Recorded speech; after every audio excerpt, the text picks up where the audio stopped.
question session after our break. But now we'll go straight to Gio Fitzpatrick and his presentation. Gio, you good to share your screen now? Yep, I'll do that now. Thank you.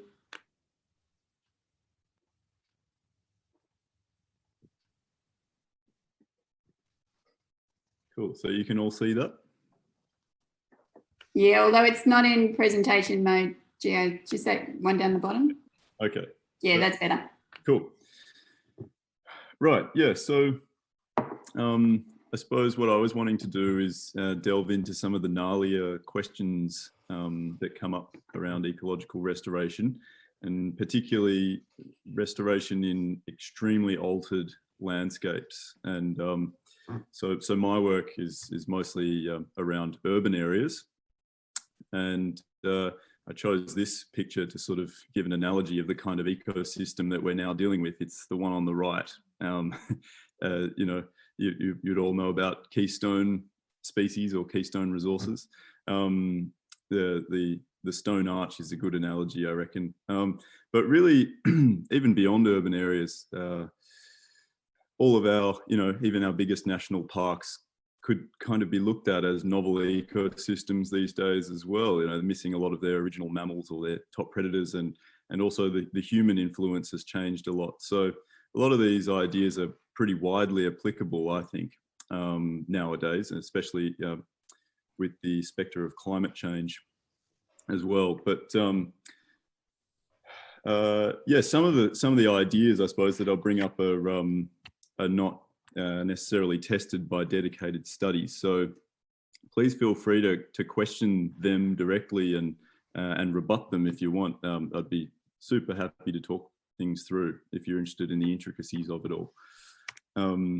So this is the landscape that we're talking about. And those little bits that I've highlighted in red are actually the only remnant areas of vegetation. So you can probably barely see any. The largest one is on the Caulfield Racecourse there, and that's actually just been drained in the last few months. So with restoration, I suppose it's kind of a given in revegetation that we bring in indigenous plants, because of course, how else are they going to get there? That's just common sense. But then what about the rest of the ecological community? It's, I suppose, assumed that animals, for example, are more mobile than plants, but often actually that's the other way around. So we kind of have to, if we're thinking about recreating an ecosystem, we have to think about how those things are going to get there. And oftentimes when we're restoring an isolated patch, it's going to contain just a subset of whatever is existing around it already. So, you know, for example, the Elwood area and Brighton area have recorded 9 mollusk species on land, and all of them are introduced. So that's the kind of state that the ecosystem's in, and you have to factor all of that in. Now, this is just a bit of a thought experiment, a simple one to hopefully develop a kind of a sympathy with organisms in a fragmented landscape. So imagine that the orange area is good quality habitat, the yellow area is sort of suboptimal, and the white is a different kind of habitat, but it just doesn't suit the organisms that we're talking about. And this thought experiment looks at what I've just called floaters, and basically it's any organism that disperses via the wind. So obviously that's the kind of organism that has an advantage in a fragmented landscape over, say, things which need to travel over land.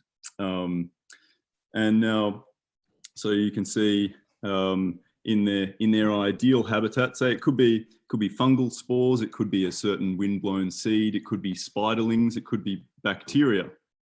But in that ideal habitat, every year, say 10,000 of these floaters are sent out. And then in the suboptimal habitat, it covers half of the space and produces half of the abundance as well. So 2,500 are sent out, and then in the unusable habitat, 0 are sent out. And you can look at the numbers there and see basically all of them disperse evenly. they all land evenly, but then certain habitats will foster more than others. Does that sort of make sense so far? And you can see the total number that would be fostered there between all of those habitats. Now put destruction of habitat and fragmentation of habitat into the mix, so that you've got an urban landscape with tiny little reserves, and that's 1/64th of the original habitat remaining, which is a better situation than most urban areas. And then look what happens. So they obviously less are being sent out, and also there's a lot more area where they'll land where they can't then be fostered. So it's sort of it's a compounding effect, is what I'm trying to point out. That say in a revegetation area like this, where you're reintroducing plants and you're just relying on say some mutualistic fungi to come in on the breeze, and all of the invertebrates and bacteria that might be associated with that ecological vegetation class, waiting for them to come back in.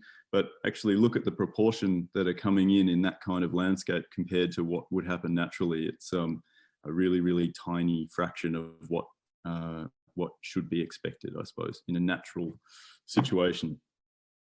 And am I moving through that too fast, or did that kind of make sense? It's just meant to sort of get people having a feel for it. So yeah, cool, thanks. Now this is a bit more of a zoomed in view on the area in question, and factoring in the isolation of it and the poor quality of habitat for much of the native wildlife in the surrounding area. The approach that I've taken is rather than replicating or trying to imitate the original EVC, we're taking a different approach and trying to basically squeeze a landscape worth of diversity into a 13 hectare space. And there could be pros and cons of doing that, which need to be factored in. But these are some of the methods and thoughts that go into it. So playing with structure, blending, contrast, and scale. So this is a beautiful looking landscape to me, extremely structurally diverse. And you can see those open grown trees in the background. This is not an indigenous landscape. It's actually in the UK. But those open grown oaks have 6 times more leaves on them than forest grown oaks. So even for various animals which might be considered forest specialists, these kind of landscapes can provide really, really valuable habitats, even though if you look at it, it looks like a sort of mishmash of many different things. It's not here nor there, but we often think of species as being associated with individual habitats, but actually that's far too simplistic. And there are lots of different sort of micro habitats that are required in order for many species to fulfill their life cycle. So I've got the yellow admiral butterfly there as an example. So that would be, when it's time to lay its eggs, it would be looking for the dense shade of those trees there, laying its eggs on shade nettle. And then those eggs would hatch, and the larvae would eat that herb. But then you can see the path running through that area. That's the other extreme beyond. So you've got the trees, then you've got all of that mid-story vegetation from shrubs to herbs, and then you've also got bare ground. So you've got all extremes covered there, and the butterfly will rely on bare ground in order to bask and warm itself in the sun. Now that's actually critical for them. But then everything in between, the herbs to small shrubs, are going to be important for fueling the flight of the adults and providing nectar. So it's just an example about showing how one species requires many different extremes and everything in between in an environment. It's not just a forest species, or not just a species that lives in grassland or something like that. And I'll delve into that a little bit more. Also, sorry, that just reminded me, you can see a sort of blending going on where there's tall trees in the background grading down to shorter vegetation, and in the case of the path, bare ground. And that's, you'd probably know about the edge effect, I would assume. I'll just very briefly summarise it. Basically, the edge between two environments is more biodiverse than either of those environments usually. And that's because it contains a little bit of each of the two ecological communities, and then often has its own distinct group of organisms that actually prefer the edge as well. And not only that, they're more productive environments too. There's faster growth going on and things like that. So in trying to maximise the habitat value of the Elsternwick Park Nature Reserve, that's a thing which could be manipulated to try to get more out of a small space, is creating more edge. So here's the sort of logical progression where you create more edge, and that's even more edge again. But you'll notice that you're starting to lose the distinctness of the two habitats in doing that. And so you keep going with that, and eventually you end up with a homogeneous thing all over again, and you actually don't have any edge, and you don't have any distinct habitats either. So this is what I've settled on, is something like this for the Elsternwick Park Nature Reserve, and there were various factors which decided on how different habitats would be arranged. But basically the darker green there is tree canopy, and the lighter green is all lower vegetation, so it could be tall shrubs right down to bare ground. And this is basically these are the factors which decided that arrangement, as well as water that we're going to have in the landscape. But just simple things like I chose to concentrate a lot of the tree canopy around the perimeter of the reserve. And the reason for that, well, it's probably twofold. It's that in general, animals associated with those more densely treed environments are often, it's a generalization, but often less vulnerable or sensitive to foot traffic type disturbance. So say if you were to have open habitats on the perimeter and you had a lot of footpaths, then you wouldn't be getting all of those specialists. But if you have people walking through a kind of forest environment, it doesn't disturb it as much. And that's particularly talking about birds there. Then we've got that sort of central forested area where you can see I've written forested south-facing slope. So I chose to concentrate canopy there as well, because the slope is south-facing, so it's going to benefit little in terms of sunlight. If you had no canopy on it, it still wouldn't receive much sunlight. So it's going to do less than other areas. If you have no tree canopy over a bit of flat land or north-facing slope, there's going to be a lot more sunlight, and so having trees there, they're sort of removing more value, I suppose. And then the gaps in the canopy around the perimeter, that is purely because we don't have any arboreal large predators on the reserve, and having a continuous canopy lock around the whole of the reserve would mean that ringtail and brushtail possums would have free access, free from predators. And we do have a few novel predators which can only hunt on the ground, and that's the red fox and domestic cat. And funnily enough, in our environment, our weird environment, they're critical in balancing possum populations. Otherwise, they would be kept in check purely by their food sources, and that would result in negative impacts on everything else. So the gaps in the canopy just mean that possums, in order to get around, need to come down to the ground where they're susceptible to predation, and that helps to keep things in check. Another one is very little canopy over shallow water. So in that particular area there, we're going to have a lot of ephemeral water, and the hope is to actually get that water to a temperature that's as high as possible. And the reason for that is that some really good research recently has found that chytrid fungus, which is the big frog killer in Australia and in other parts of the world, doesn't do very well in water higher than 27 degrees. So oftentimes where growling grass frogs are still found in the greater Melbourne area. It's in extremely warm, shallow water bodies or slightly salty water bodies because it doesn't like salt either. And so we're trying to let as much sunlight into those ponds as possible. And also we're going to have rocks emerging from the water to help to heat it up in the sun as well. So that's the kind of detail that's going into this project. Also, having tree canopy over the water deters a large number of aquatic bird species. Now, here's an example of what some of our grassland areas might look like. You can see that it's peppered with small shrubs, and I like this as an example of a simple measure which can be taken, which doesn't actually have much of a trade-off.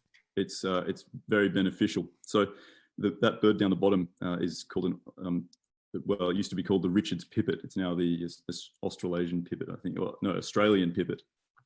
But that's probably the most specialised grassland bird that we might have passing through our area. But even they benefit from the addition of small shrubby areas. I've actually witnessed pipits evading capture by hobbies by diving into a shrub just like that in the local area. So what I'm saying there is that we could create grassland, because that pipits are thought to be a grassland bird, but by adding just these little pockets of denser vegetation, you open up that grassland to things like fairy wrens as well. Rather than just having to feed around the edges, you've essentially granted them access to all of the resources throughout the whole grassland, because they've now got essentially checkpoints right through it. Whereas they wouldn't go right out into the open before. And then another possibility is the flame robin that we're likely to have moving through, and they benefit quite a lot. They love grasslands, and especially short grass, but they benefit enormously from having slightly raised perches. The genus name for most of our robins in Australia is Petroica, meaning rock living. And that's because they're often perched just on small objects like rocks or logs. And basically the shrubbery should provide something analogous to that.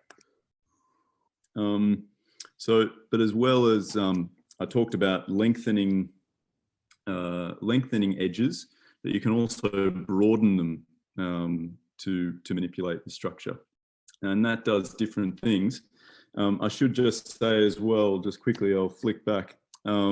You can see the sort of conical shape of those shrubs.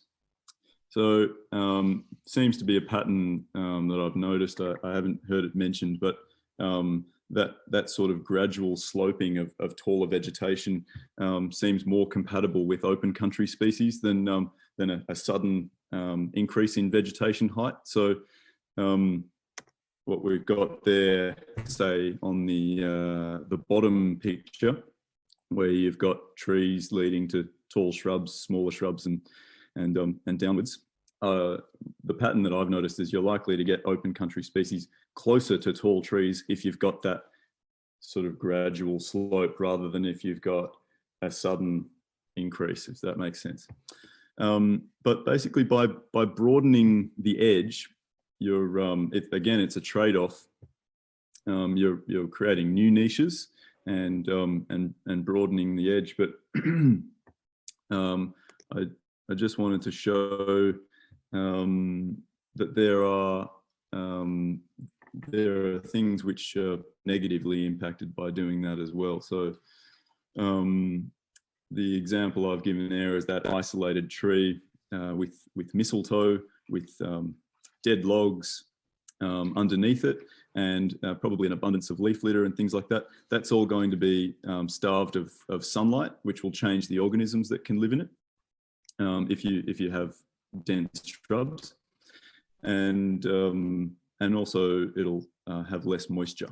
And so for something like a boobook owl, for example, these two pictures are from the Elstonwick Park Nature Reserve. You can see on the right, it's perched on a dead branch, And almost always you'll find booboks on dead branches, even in areas where dead branches are very, very rare, like in the Elsternwick Park Nature Reserve. We don't have any dead standing trees, but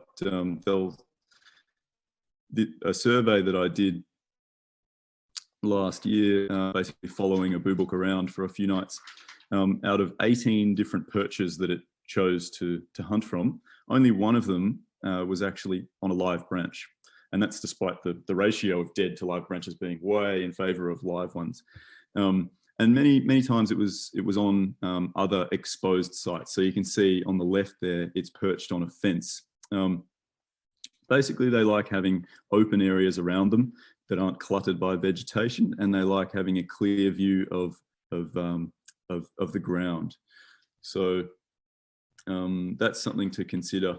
That there's often negatives to every attempt at improving habitat. You can also see that there's a hollow in that sketch of a tree there. It'll be used by something different once you clutter it up with shrubs. It may have been a useful bat roost, but then once it's full of shrubs, it'll more likely be used by arboreal mammals like possums. Yeah, so this just shows how even individual bird species might use different parts of the habitat or different microhabitats for different purposes. So you can see a fairy wren, that's how they would interact with a space like that. Brown thornbills, so the green circle being shelter, the blue being nesting, and the red showing where they mostly forage. And then there you can see golden-headed cisticolas are a real specialist. We're hoping to bring those in. And spotted pardalotes uses all extremes. Shelter for spotted pardalote is flying straight upwards as high as it can go. And nesting is actually under the ground. Foraging is in the treetops. So the addition of that shrubbery is not going to do much for them, but it will for some of those other species. So trying to balance all those needs is really the key. And the way that I've gone about doing that is coming up with a set of target species and their organisms which are both threatened locally, but also very likely to respond to what we do. So those two things together have decided on what we're going to look at. And it's important to remember that structure is not a static thing.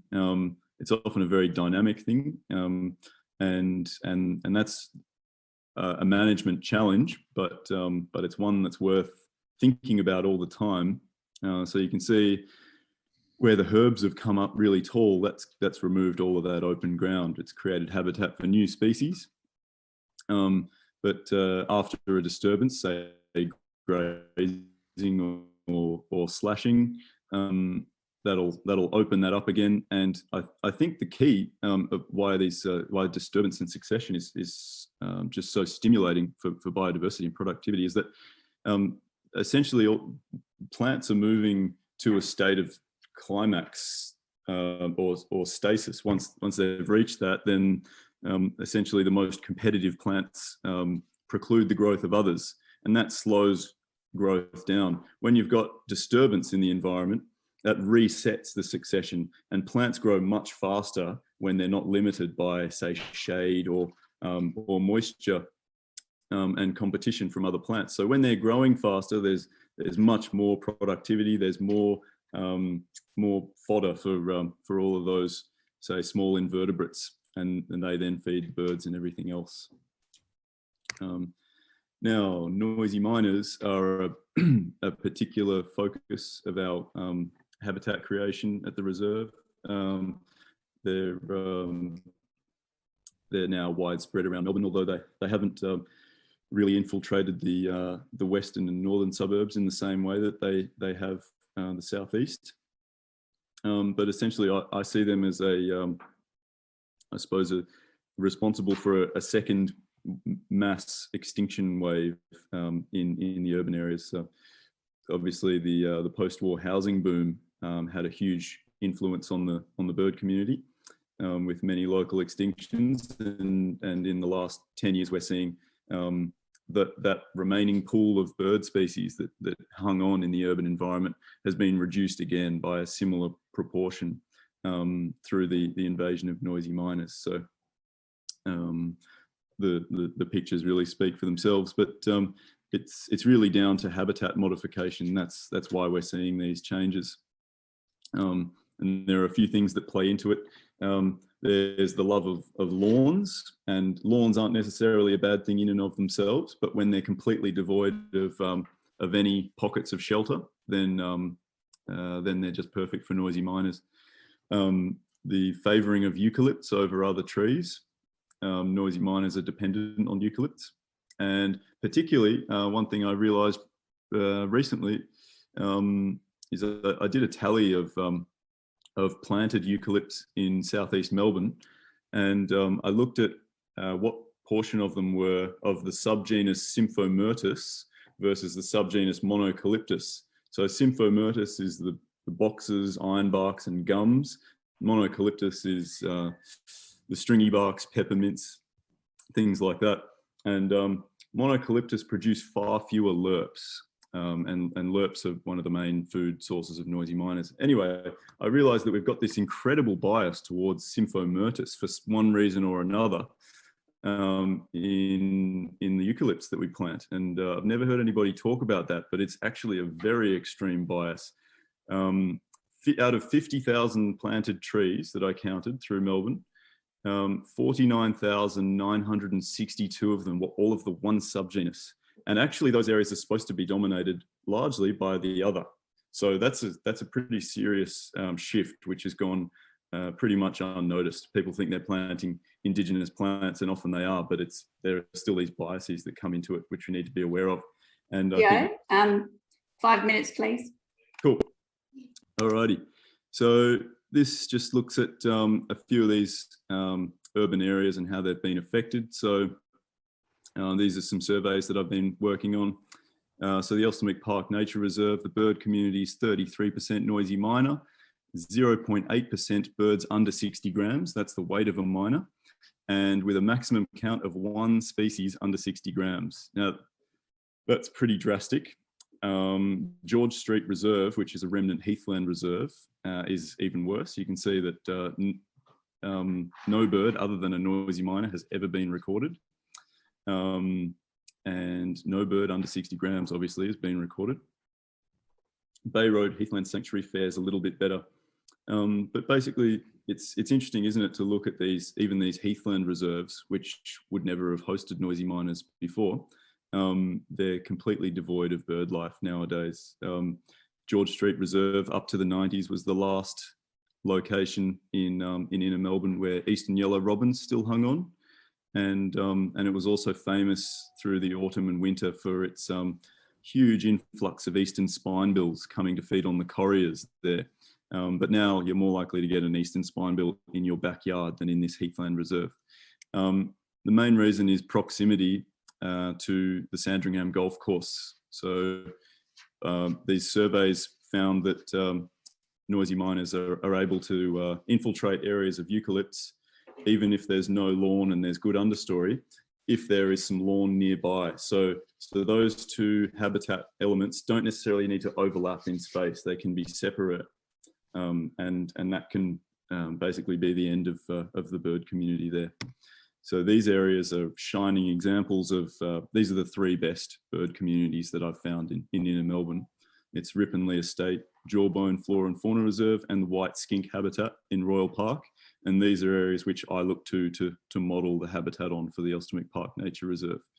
So you can see there that zero noisy miners in any of them, and White Skink Habitat is has an incredible percentage of 92% of the bird community is under 60 grams. And they're those small bush birds that have just been dropping out of the landscape all over the place. But if you look at any undisturbed environment, except for coastal environments, basically all of them are dominated by small birds. So it's in a much more natural state, you could say. And Jawbone Reserve's a real winner as well. It's got up to 14 species of small bird at a time. Ripponlea Estate, again, an amazing one. it's only a very, very small area, and it's completely surrounded by residential areas, and that's actually its saviour, but it's not surrounded by any grass. Anyway, these are some of the biases that have sort of come up that I'm trying to be aware of in our work at the reserve. So I can just read through those quickly. Or I suppose you can look at those, and I can bring them up again if there's questions. I'll move through quickly. And this is one of them in action that I see everywhere. I just looked at all water birds in Victoria, and found that 62% of them actually don't even have webbed feet. And yet most of our constructed wetlands are just open, deep water with very, very steep edges. So not having webbed feet means they're not really actually doing anything on the water. They're more birds of the edge or birds of mud. So if any of you are really good bird watchers, you'll be able to spot the two extreme rarities in there. Have a good look, and I'll flick over in 10 seconds and finish up.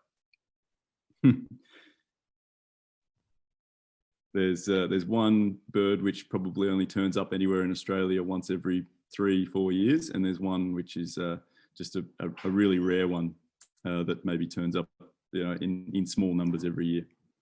All right, that's it. I'm going to flick over. That's them, and I'll finish on this slide. So this is an interesting one because, you might want to pick up. Yeah, no, because I'm sitting down. Sorry. This shows actually one of the most important wetland habitats in Australia, although it looks kind of unassuming, and it's not the one on the right. So that's a classic constructed wetland. Pretty much what I was describing. And on the left is the Powling Street wetlands, which hosts more Latham snipe than any other wetland in Australia every year. It's actually had a higher count than any location on the planet. But it just shows that sometimes our idea of what a wetland should look like or what a good habitat should look like is not always what the wildlife agrees with. So looking back at those biases is an important thing to keep in mind. Cool, that's it. Excellent, thank you, Gio. We'll probably come back to your list potentially during question time if you like. Could we just all show our appreciation first for Gio's presentation? I think that was really amazing. Thank you. Thanks, Gio. It was awesome. Thanks, Gio. Thank you. So we're pretty much running to time. I just thought it'd be good now to have a bit of a break. Everyone can get up and stretch their legs. So we'll have a break for 10 minutes. Then we'll come back to have just sort of an open conversation with Gio and Rob, including any of your questions, including maybe revisiting that list of biases. That would be great. So I'll stop the recording now, and we'll see you back here, everyone, at 3:35. Thank you.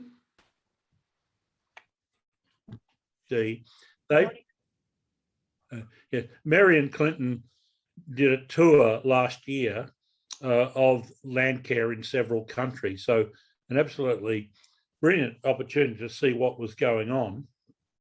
And the recent land care conference, it was all online, of course, it was in Sydney, and Mary and Clinton did a presentation on the land care activities they saw in Southeast Asia, in Africa and in Fiji. So it's probably they will bring the story up to date, but I will make sure that you, Lorraine, have the land care references you can pass around. The book we did was, I think, about 2011, 2012, and it was called something like Local Progress, Global Action, or something like that. And it covers several countries. So always looking to promote the idea, and go to our website, Global Land Care website, and see the YouTube videos. They're probably more articulate than an old bugger like me can do. So we're wanting to just show the spirit that's out there and the enthusiasm and the potential. So thanks for the mention. I'm more interested in painting these days, and and doing kids' books, among other things. But anyway, I'll ponder that suggestion. I appreciate it greatly. Okay. Any questions from the floor? So if you use the reactions ones, I can see your hands better. Like the raise your hand with the Anyway, I think Chrissy and Sophia, you had questions. So Chrissy first, maybe. Yeah, sure. Hi, I just wanted to ask, thank you both for presentations. That was great. I just wanted to ask Geo in particular if you do any noisy miner control, both at Elston-Weck or in any other projects. Do you try and avoid that? Right, yeah. Well, that has been done. I don't necessarily do it, but it's mostly been done on a small scale and in rural environments. They have been listed as a key threatening process for several threatened species. And basically what the culls found is that, very unsurprisingly, the noisy miners moved back in after a short time. And yeah, of course, that's unsurprising because what brings them in the first place is the habitat modification. So I see culls as having a potential value in perhaps being the catalyst for a shift in the bird community. But really what needs to be set in place beforehand is a restored habitat.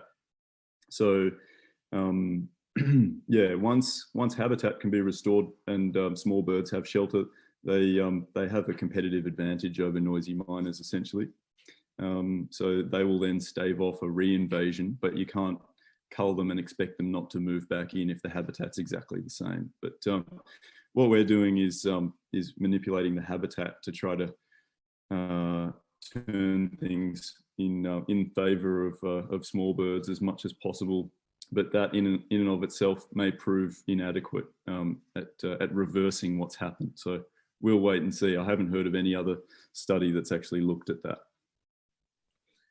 Can I add, Geo, experience at Westgate Park? I'm one of the people who do monthly bird surveys, and of course you've contributed yourself. When Geo's there, we get 60 species.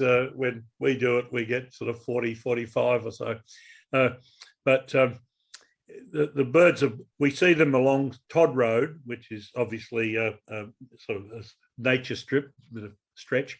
And we've seen them once or twice in the park, but close to the Herald and Weekly Times boundary. I've heard they're around that sort of circular lawn, but we've not seen them there. So for the park itself seems to have would it be fair to say that it has a sufficient variety of habitat to keep them out, but the pressure's constant just the same. Yeah, well, the park having a really abundant population of white-plumed honeyeaters helps to create a bit of a buffer that makes it harder for noisy miners to move in. And also the lack of lawn doesn't do them much good either, the miners. So in that area, which I looked at, the white skink habitat, there's actually a broader area around it, which looks like ideal noisy miner habitat, but they actually stop just before that. So they're all through Royal Park, but then there's the white skink habitat and a zone surrounding it where they don't really enter. And that's the effect of the small birds in their stronghold, actually exerting an influence which extends a little bit beyond that. Yeah. Excellent. Really illustrates the importance of understanding the ecology of the species that you're dealing with. Sophia, did you still have a question? No, it was just answered then. Thank you. Okay, great. Thank you. Omar? Hi guys, thanks once again for the chat. Really enjoyed that.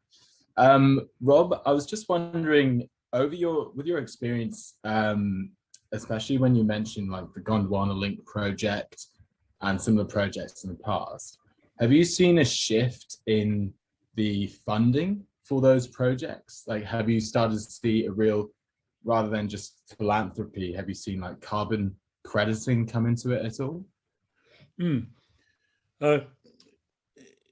It's a complex answer, really. when I've been retired 12 years, and but for 13 years before that, I worked in a sort of fundraising and project development arena with Landcare Australia, and we tried to get these sort of things underway. And then we had the Carbon Smart program for 3 years, and it was just a bit complicated for a community, well, the community-based board of this NGO, because carbon financing, there's a long-term aspect to it, and of course boards come and go, and boards are responsible as well. So we got the thing going, and we ran it for 3 years and paid quite a few landowners money. In fact, I still occasionally meet them and people say how good it was. And of course now I'm a bit out of touch, but there is the informal carbon market around, and people do get money from some sources for establishing revegetation. I suppose being in the trade myself, I was a bit lucky, but we've got 50 hectares of new vegetation we've established since 2006 around St Arnaud on this one block north of the town. And we got money for that from a Japanese suit company. The Japanese are the world's largest wearers of suits, and also the largest manufacturers. And they gave us $2 a tree. I mean, I could have established it by direct seeding much easier, but anyway, I decided to plant 18 hectares of trees, which are we really enjoyed doing, and friends helped in the family. So I made $32,000 out of that. But the plants themselves cost about 22, so I had enough money to buy about a fourth-hand Toyota with a Nissan with the money. So we've been lucky, you know, we've got a little bit of money over the years from Landcare, and in this case from the Japanese suit company. And all we had to do was have a community planting day, which I tried to get as many Japanese people as possible to come along to, which wasn't easy. So, but I've since registered that 50-hectare site for carbon credits, and I've got nowhere. That's under the Carbon Farming Initiative, and it's pretty complicated because the monitoring and the assessment programs are very, very precise. I would frankly favour a more robust, sort of less return for a much lesser admin fee. I mean, I just don't see the point of measuring every tree. In forestry, we had these yield tables, which are sort of streamlined, would cover certain classes of trees, certain species and types of forest, plus by the hectare. So I would have thought you could have a rougher approximation and give a lot less money for but involve local land care networks in the assessment. That was what I tried to do when I was working. I did a lot of training of people in assessing carbon according to our rules, and apparently they've used that in the Carbon Farming Initiative. But I also saw the local land care groups as a source of income for them. They were handy. Doesn't cost much money to send someone out every year or so. Plus you use Google Earth. Now, what I'm saying is that it seems to me that we could make our carbon assessment techniques a bit cheaper and a bit more accessible. And really, that's what we've got to do. We need biodiversity credits, we need water catchment, we need sort of payments from tourism, we need biodiversity, I probably said that, plus carbon. So I think you're on the right track. We have to find ways of charging for environmental services and giving some benefits to the landowners. That's the ideal world. And on the other hand, we've really got to ramp up. We haven't got much time, and I'm just disappointed. For so many years, you know, we've been trying hard to get these big scale revegetation projects underway. So there was even a possibility that we're going to get a lot of money last year, but it never materialised. That happens a lot. But to me, Gondwana Link could be the place to. It's doing things on a big scale. it's learned a lot of lessons. It'd be perfect for doing training. You know, if we were to mobilise, say the government were to give us $300 million to get on with it, you can't do revegetation immediately, as you can imagine. You need to have the seedlings or the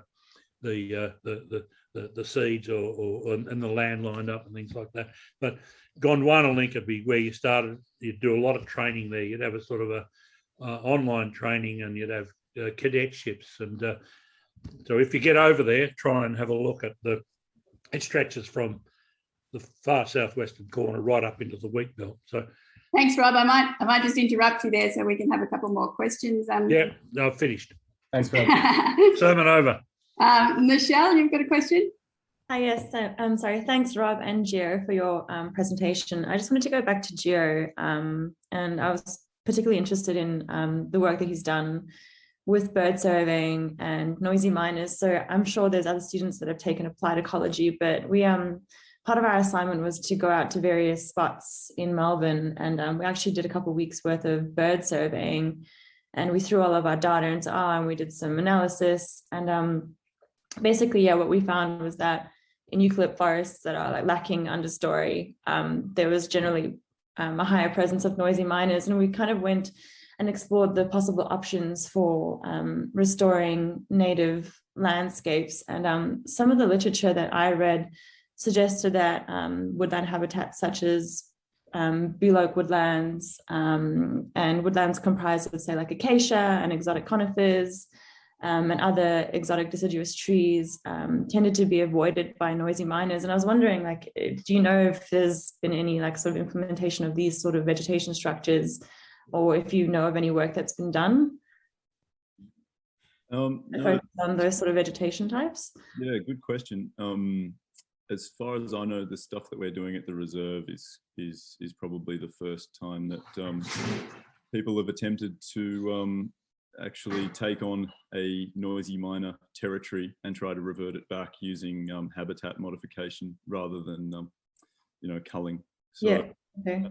But yeah, certainly there is a very strong pattern there that noisy miners are eucalypt dependent, and it seems especially dependent on the Symphomertus subgenus as well. Yeah, there's a real issue with people revegetating around Bull Oak woodlands, putting in eucalypts, and then noisy miners come in and throw everything out. Okay.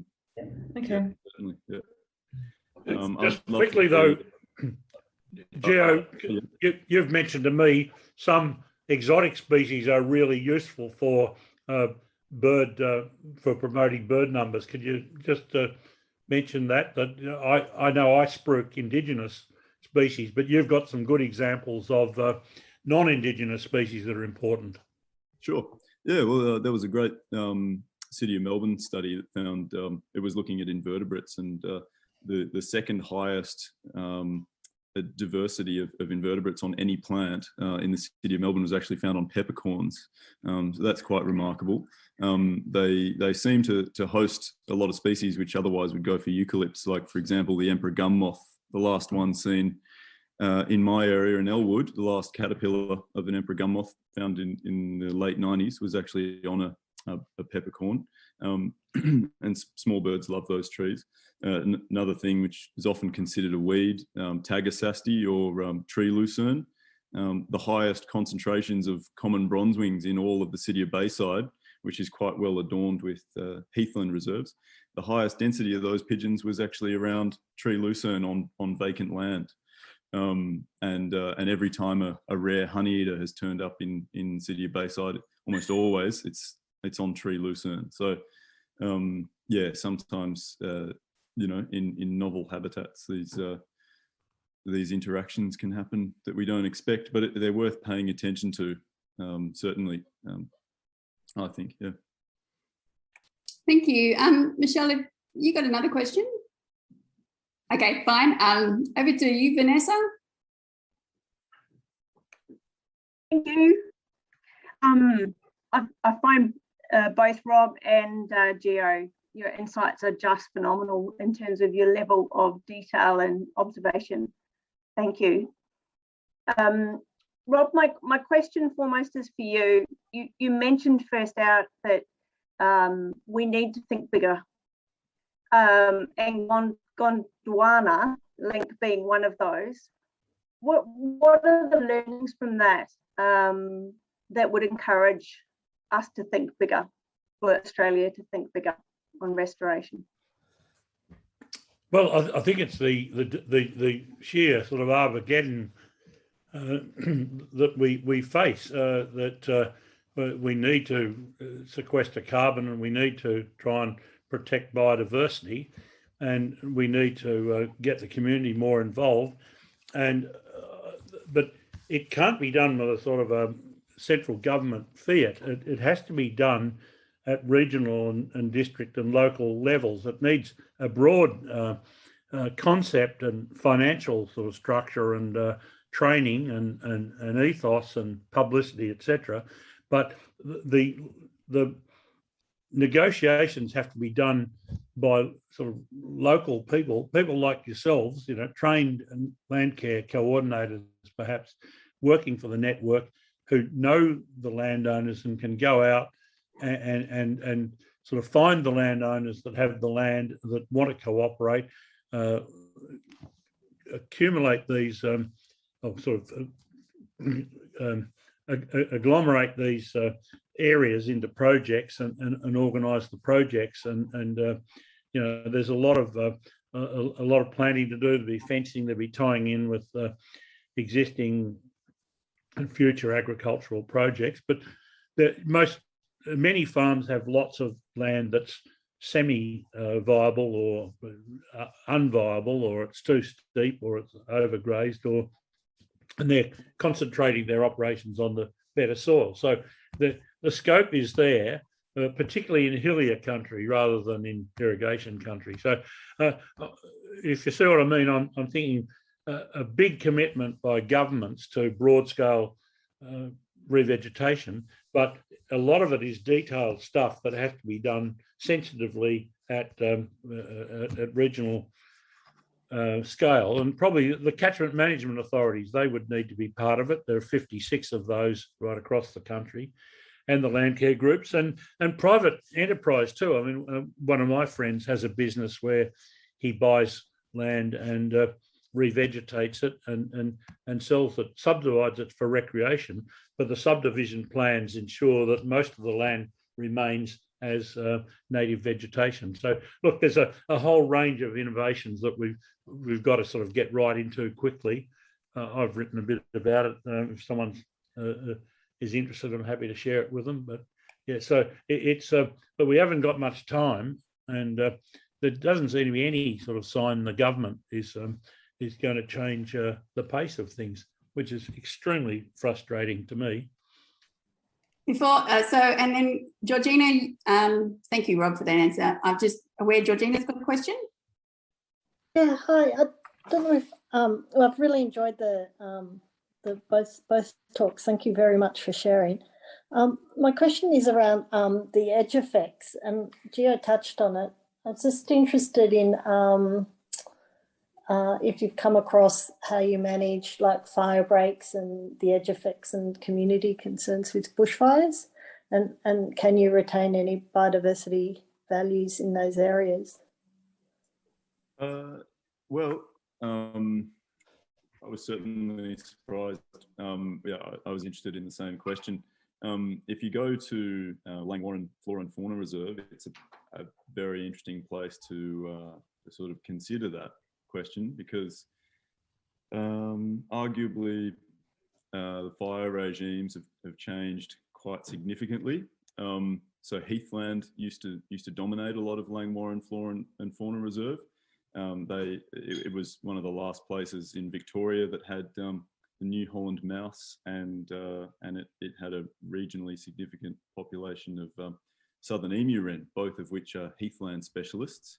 But over time, because of I suppose the lack of cooler regular fires, the heathland was taken over by prickly tea tree, coast tea tree, and coast wattle.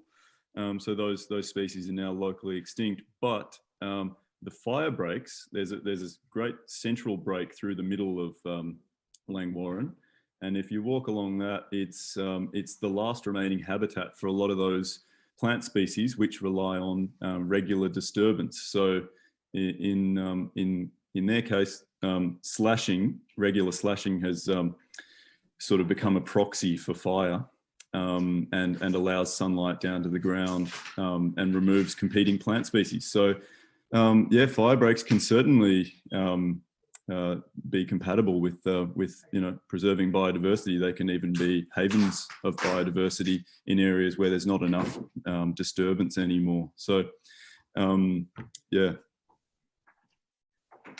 Thanks, Gio. I know, so actually coming up in module 4, we talk about landscape pattern and concerns around biolinks potentially being increasing fire risks in some landscapes, and so far not much empirical evidence of that, at least generally.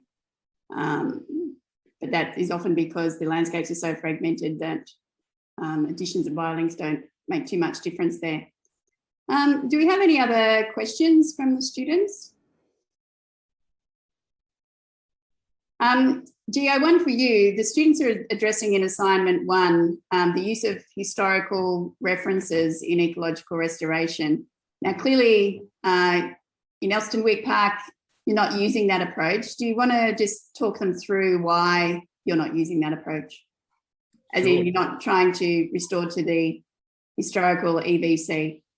Yeah. Well, it seems to me that I mean, when you factor in the current context and future projections, it could be climate projections or increasing density of urban development, that it doesn't necessarily make the best sense from a biodiversity perspective to be trying to create a tiny pocket of a fragment of what was there before. You might be creating great habitat for a range of species that will never be able to use it.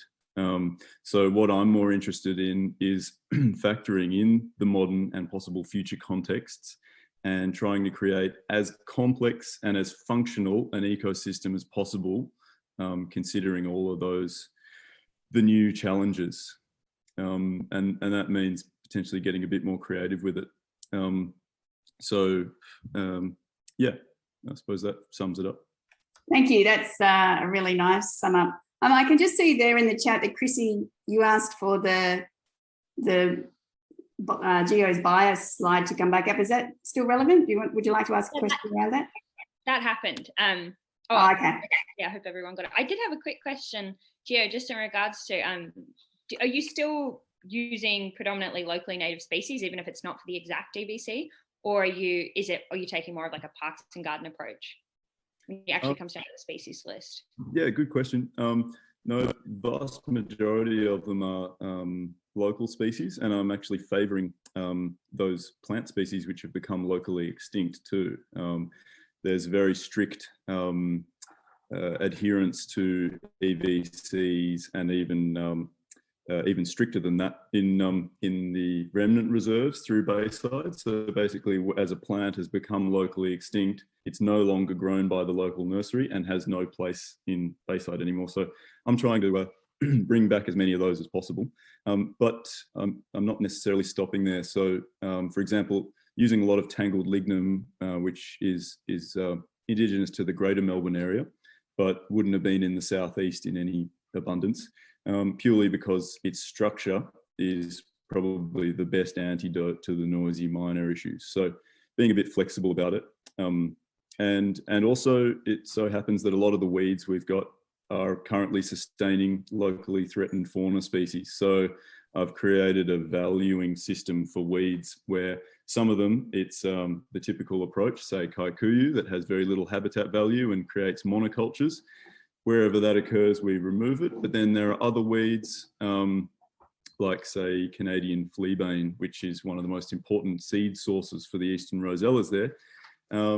We treat that pretty much as an indigenous plant. So we don't want it to become a monoculture or be taking over, but we're not trying to remove all of it either.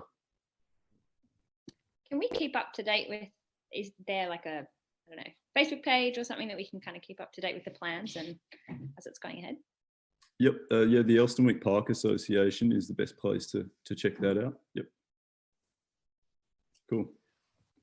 And Geo, is it fair to say you've got to keep in mind the recreational use neighbouring communities will use of the park? Have you got a bit of a sort of a pathways plan and activities plan and bird hides sort of possibilities, that sort of thing? Because you won't be able to keep people away. It'll be so interesting. Yeah. Yeah. So already the place is pretty much an unkept paddock at the moment, most of it, but it's been extremely popular through lockdowns, especially. It's probably the most popular park in Bayside, through lockdowns.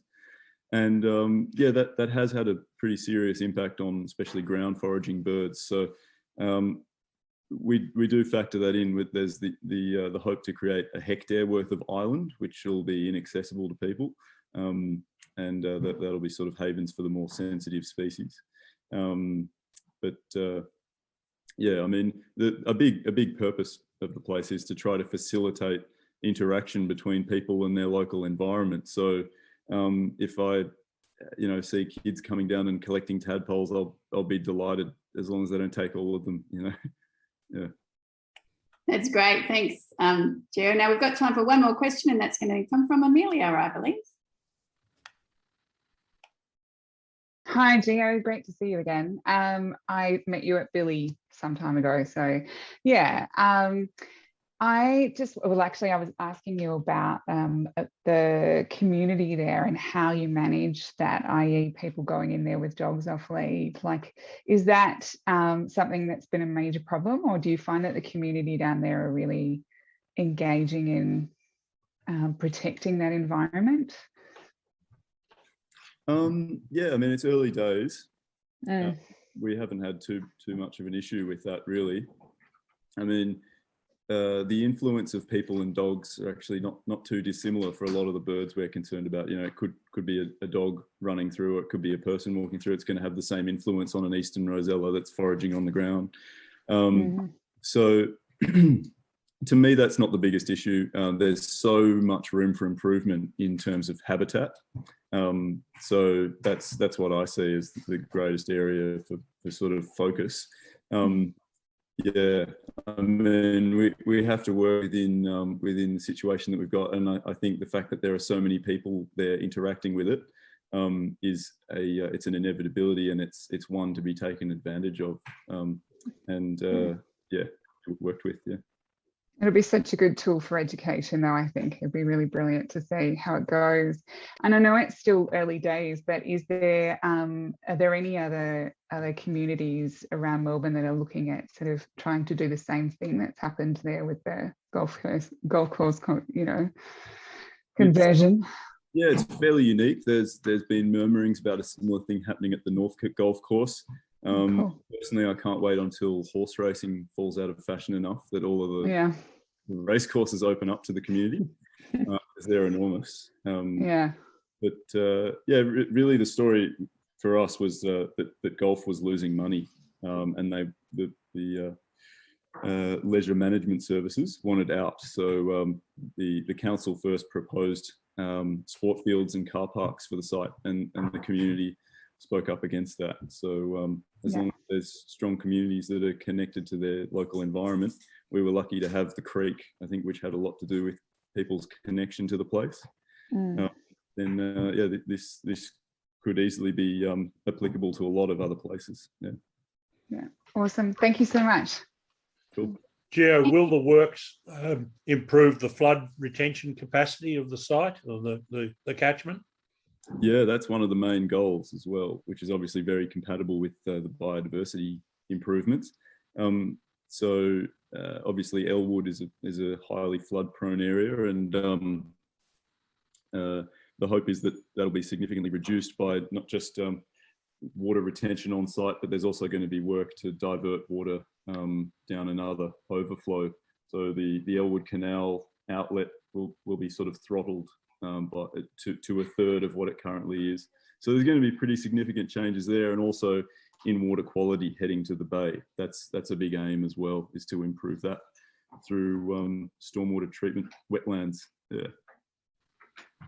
Thank you. I'm just cognizant of the time and like to keep to time. So I just wanted to thank you all for your questions, and I'm sure many of the themes and topics that came out in both Rob and Gio's presentations, you'll hopefully see threads of those too in our lecture material, including Gio's key sort of theme there about the need for structural and niche diversity so that you can maximise the potential for multiple species, and also giving them enough resources to get strongholds so they can defend their own sort of territories successfully and persist successfully.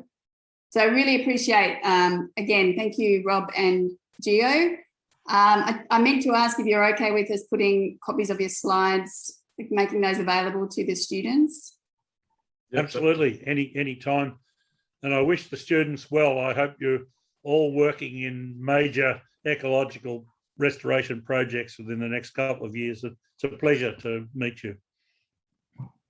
Thank you, that's excellent. And I also note that we'll put another document that Rob's provided about the chains of ponds on Canvas as well, so you can look at that if you're interested. So thanks. Can we give Rob and Gio another round of applause? Really hope that we can see you in person in the field, but who knows what's going to happen between now and then. But thank you so much, Rob and Gio. Really, thank you. Thank you, guys. Really appreciate it. It's been amazing. Thank you very much. I just wanted to make sure that students hang on for a minute here while we answer any questions to do with the subject. But Rob and Gio, you're free to leave the room. Thank you very much. Thanks for your time.